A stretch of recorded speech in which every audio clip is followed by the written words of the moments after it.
What's going on, guys? How you doing? My name is Jonathan Moore and I'm here with the man Rick Stein, and today we are going to be talking about how to consistently find off-market deals, right? And That's right. And how to find not only off-market deals but high demand real estate per se, if you will. So I'm a big fan of your channel. Thank you. And I was watching and I seen that you had a guy, Greg Pinillo. Yep. He spoke about how he followed up with these particular properties, one for 5 years, some for 15 years, and he was able to land, these like really good deals. So you, being a real estate investor who's been in the game for a while, Yeah. a little bit, how do you consistently find, off-market properties, right? Or, I know that you always say that, you create a good deal, but how do you start by finding? All right. Well, you made a statement before, high demand properties. Well, then that's what you hunt, Right. right? You don't hunt in low demand properties. Okay. You hunt high demand properties. How do you hunt them? Well, I send out letters. Okay. It's important that the letters are handwritten. Well, the letter isn't handwritten, but the envelope is handwritten. Okay. Because I'm sending out 1,000 letters a month. I can't handwrite 1,000 letters a month. Right. But I have a wonderful secretary who shares my last name. Okay. And I'm happily married to her. All right. And so she addresses my envelopes for me. Okay. And she's happy to do it because she likes the results. All right. Well, yeah. It seems like you're getting results. Yeah, I am. Okay. So you pick an area that you like. Okay. You may then pick absentee owners. That would get a good response. Because very often absentee owners, the guy's afraid, I'm not afraid, he is tired of being a landlord, or it could be an estate. My aunt just died, and so they're at a distance. It could be just someone who, as I said, happens a lot. I've owned this building for up years, I'm getting older now, I don't want to deal with it anymore, and I just want to get rid of it. But then sometimes you won't get a response. Okay, does that mean that he's not interested in selling? Not necessarily. It means he's not interested in selling now.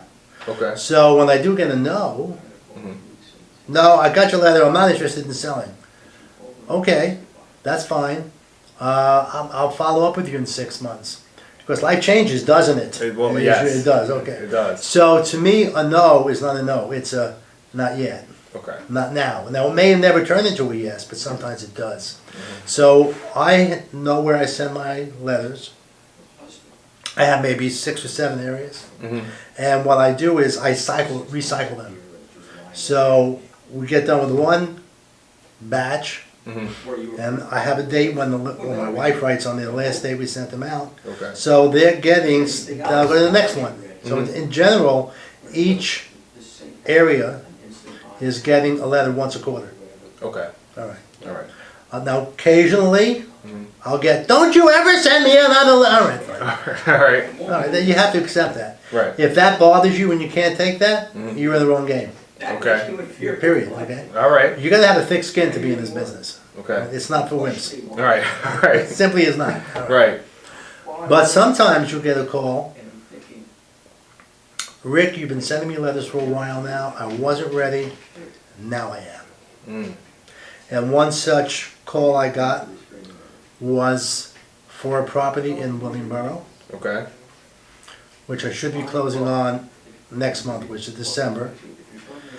And the situation was the lady hadn't paid her mortgage since the end of 2017. And this is going back now a few months. Wow. And but luckily she had equity in the place. Okay. So it wasn't a short sale, it wasn't underwater. So I'm paying her enough to pay off the mortgage and put some cash in the pocket. And then I'll own the property and I'll rehab it and I will flip it. And if all goes well, in a good day I'll make 25, 30 grand. In a bad day I'll make 18 to 20 grand. It's still, I'll accept that. Yeah. But she got several letters from me.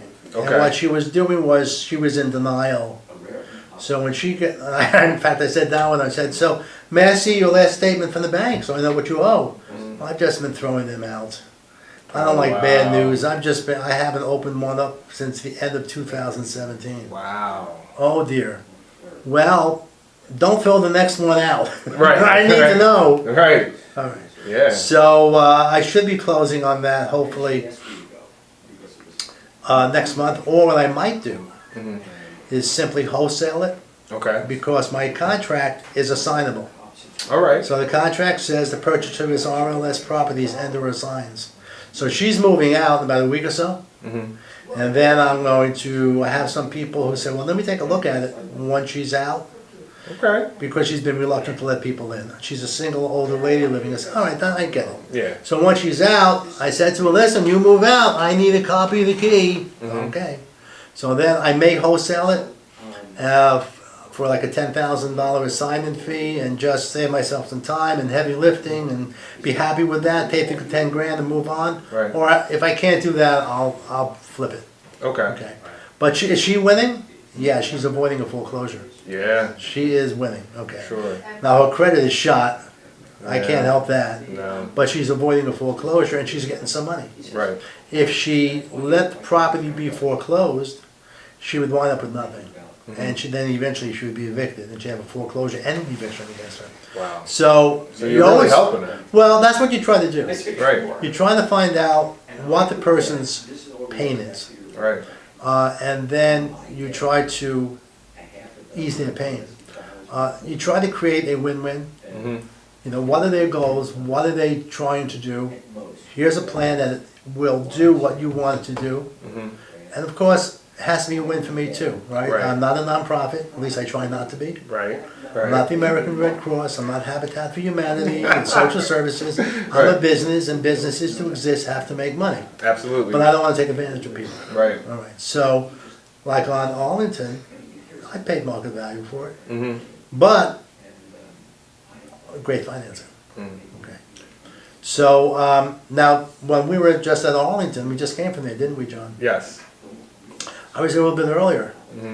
I was walking the streets, looking for those properties. Maybe they're a little bit banged up. Maybe they have some CO violations. You know, maybe it's, you know, it needs a paint job. Maybe the roof looks like it.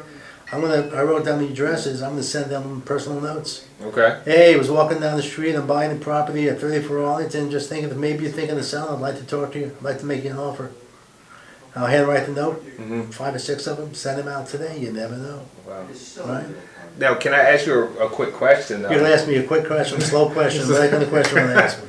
So, when somebody is going after, you know, a certain area or maybe even a certain property, and they're getting, you know, a rejection or resistance, you know, and they might wonder, you know, how long should I keep going, you know, after this, or, you know. You keep going until such time as the seller calls you up and says, if you ever send me a letter, I'm gonna take a 2x4 to your head. Okay, all right, all right. Now, I've never had anyone threaten me, but I've had people say, stop sending me these letters, I don't want any more letters, I'm never gonna sell. Right. Okay, fine, I'll take them off. Okay. But sometimes people call up and say, listen, I appreciate the letters, I'm not ready to sell yet. Maybe in about a year or so. Okay. I'll say, well, listen, okay.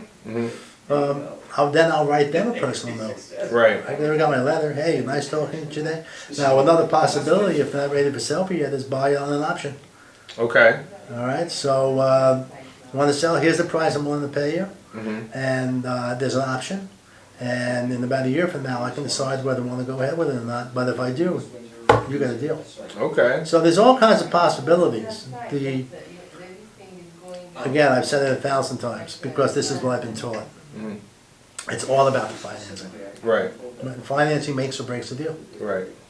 So let me ask you this then. What's one of the longest, you know, periods that it took you to actually, from the point of contact you got this particular property under deal, what's the longest span that you ever had? Well, I mean, I've not been doing it. I've been in real estate for 30 years, but I've not been seriously investing.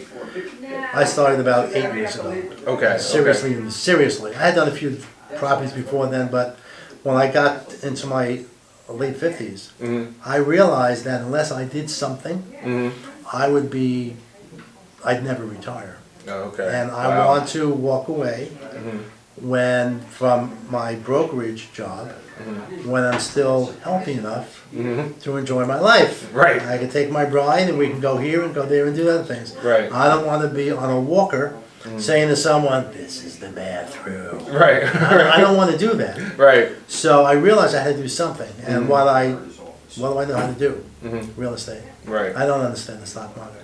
Right. I watch, Squawk Box in the morning. Right. I had no idea what they're talking about. Right, I'm yeah. clueless on real estate. Right. So I think the longest was 3 years. Oh, wow. Yeah. Wow. 3 But they years. had told me, that they were very nice. They called me, "We're not ready yet." Good. Let me keep sending you a letter. I'll keep in contact with you. I'd call them, "Hey, just want to wish you a Merry Christmas. How's everything going? We're not ready yet. I get it. I just want you to know I'm still here." Right. Okay. Just And checking eventually they called me up and they said, "Okay, Rick, we're ready." in. Wow. And why did they come to me? Because I was so persistent without being overbearing. Right. Right? Right. So to wrap it up, let me ask you how important is persistence? How important is it? I have a big poster on my wall in my office. It's called persistence. Right? It's not how many times you get knocked down. It's how many times you get back up. Right. Right. Persistence is everything. Right? You're going to get knocked down. You're going to get no's. You're going to get people going to say blah, blah, blah, blah. Okay, that's great. It's the person, it's the person that keeps getting up. You got knocked down? Okay. You say, "Here, give me your best shot right there." And they do. "Is that the best you got?" That's not good enough to keep me down. Right. And you get back up and you keep going. Right. So that's called coming out of your comfort zone. Because I have another little poster about this big on my wall that says, "Life begins at the end of your comfort zone." Right. So you make those phone calls. I don't really want to call. They told me.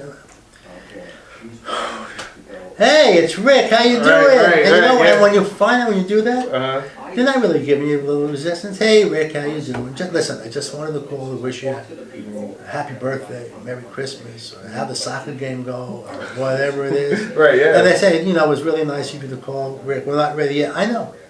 I just don't want you to think I forgot about you. So I'm just trying to keep in contact with you. You have a great holiday.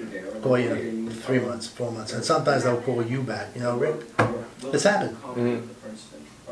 We just found out that my wife, my husband's being relocated to East Jabip. We got to sell. Right. And I don't want to go through listing the house, all that kind of stuff. I know it needs work. You want to come over and we can talk?" I said, "Sure, let's do that." Right. And that's the only way you can do that is if you're staying persistent and you're staying with it. You're following up. You can be persistent without being obnoxious. Okay, I like that. Right? Because you don't want to feel like you're being obnoxious. No. Like you said, a lot of times you don't get you're not getting as much resistance as you think. Right? A lot of it is your own mind, right? Well, because I coined the term a few years ago. I don't know if I ever mentioned it to you. It's called awfulizing. Awfulizing, and the root of the word is awful, right? So what we do is we project. I don't want to call this person because they're going to yell at me, and they're going to question they're going to probably question whether my parents were married at the time of my inception, and they're going to call me, and that's awfulizing. You project an awful outcome. Right. But when you just call them, because then you perseverate all day long. I know I got to just call them. Even if they tell you they drop dead, at least, all right, you call them and that's it. Right. And then you call them up and the phone's ringing. Maybe it'll just be voicemail. I hope it's voicemail. "Hello." Right. "Hi, it's Rick. How you doing? Rick Stein. Yeah. "Oh, hi, Rick. How are you today? Happy Thanksgiving to you." "Well, you too. I just wanted to touch base. It's been a while. I know you're not ready to sell yet, but I want you to know I'm still thinking about you. How are your holidays?" And then you have a nice conversation. Right. And then when you do, you feel, hey, it wasn't bad. Right.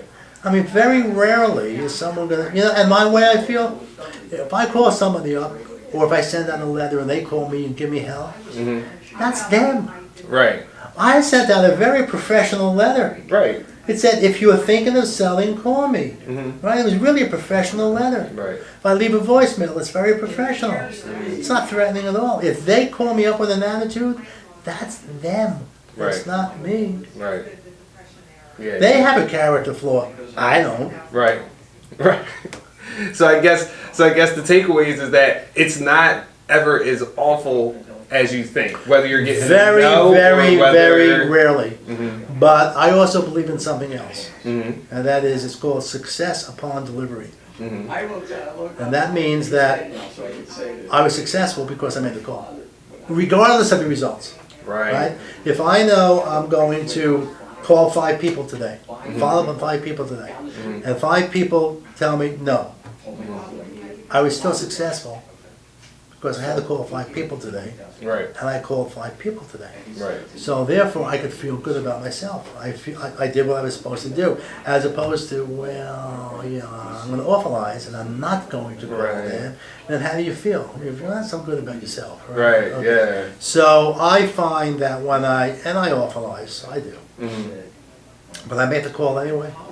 Right. And it's 99 out of 100 times, it's not as bad as I thought it would be. Right. And then Even if they tell you to drop dead. Even if they tell you to drop, all right, so you made the call. You're not going to call them again. Right. You don't have to think And about it's it not anymore. really that bad, right? You just hang up the phone. You I've still, never had still a live. hand come through the phone and slap me. Right. Right. That's a good way to put it. Yeah. So if they tell you to drop dead, it stings a little bit. Take them off your list, asshole. Right. And that's it. Good. And so it's never as bad as you think. You're never as bad as you think. All right. Well, thank you for that. My pleasure, I John. It's appreciate always it. a pleasure. It is always a pleasure. Okay. So make sure you guys are subscribing to the channel. RLS Properties. That's right. Make sure you leave a like, drop a comment, and we'll leave all your contact information in the description below so you guys can check that out and get in contact with the guy Rick right here. Okay, and have a wonderful, it's now November 29th. 29th. Have a wonderful, regardless of what you celebrate, have a great one. Right. Healthy, happy. Healthy, happy holidays. Happy holidays. There you right. go. All right, buddy.